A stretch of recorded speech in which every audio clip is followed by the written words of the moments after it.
Hello बच्चों, let's read the question. The question says which of the following statement is incorrect. Q is a path dependent function, H is a state function, both H and Q are state functions, both A and B.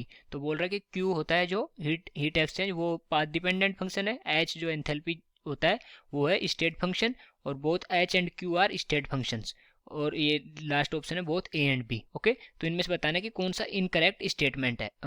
Incorrect statement है. Okay, तो देखते हैं. सबसे पहले जो वो इसका लिखेंगे की कॉन्सेप्ट, और इस क्वेश्चन के लिए की कॉन्सेप्ट क्या हो जाएगा, state and path function. Okay, तो इसमें अपन देखेंगे जो स्टेट और पाथ फंक्शन क्या होते हैं. तो स्टेट फंक्शन क्या होता है, सबसे पहले स्टेट फंक्शन देख लेते हैं. स्टेट फंक्शन, और यहाँ पर स्टेट फंक्शन होता है जो depends only the initial and final state.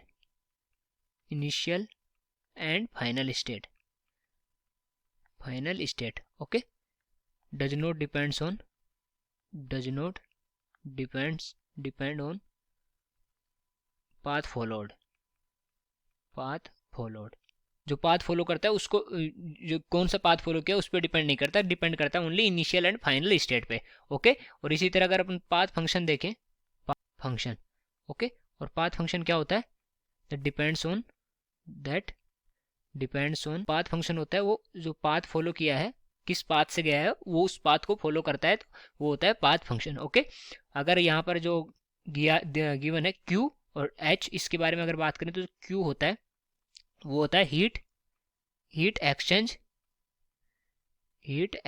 या फिर होता है एनर्जी ट्रांसफर्ड. ओके, या heat transfer. Okay, energy transfer या हीट ट्रांसफर. और जो H होता है अपना, H होता है एंथैल्पी. और एंथैल्पी क्या होता है, हीट इवोल्ड और एब्जॉर्ब्ड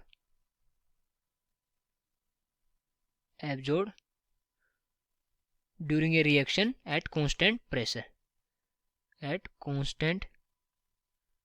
प्रेशर. ओके, तो यहाँ अगर देखें जो हीट एक्सचेंज होता है, एनर्जी ट्रांसफर या हीट ट्रांसफर होता है अपना, वो तो क्या होता है, अगर हीट ट्रांसफर देखें तो हीट किस पाथ से ट्रांसफर हुई है उस पर डिपेंड करेगा.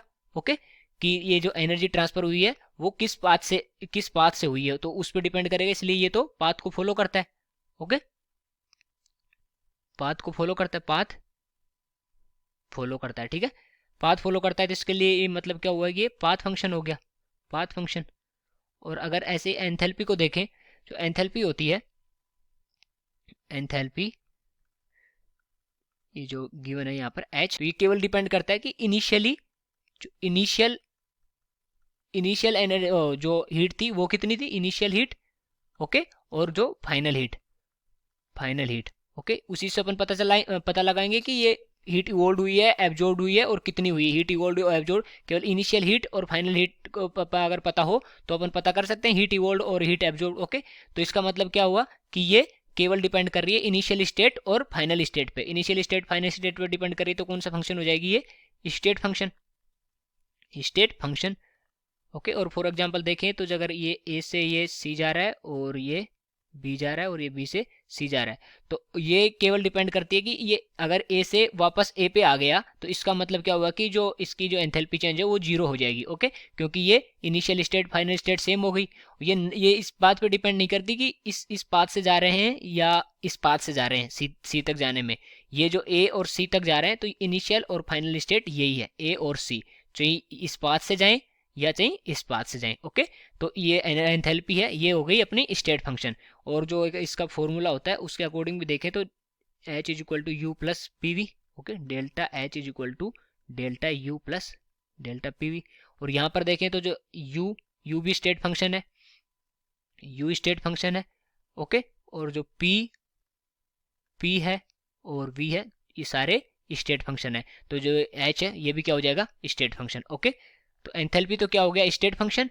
और जो एनर्जी ट्रांसफर है, वो क्या हो गया, पाथ फंक्शन, क्योंकि एनर्जी किस पाथ से ट्रांसफर हुई है, हीट किस पाथ से ट्रांसफर हुई है, वो इस पर डिपेंड करता है। ओके, तो ये हो गया पाथ फंक्शन। तो कौन सा ऑप्शन करेक्ट हो जाएगा, Q is a path dependent function, ये सही है। और ये H is a state function, ये भी सही है। Both H and Q R state function, ये गलत है। और ये बोथ ए एंड बी, अगर ये दोनों सही हैं तो ये ये भी सही स्टेटमेंट हो जाएगा।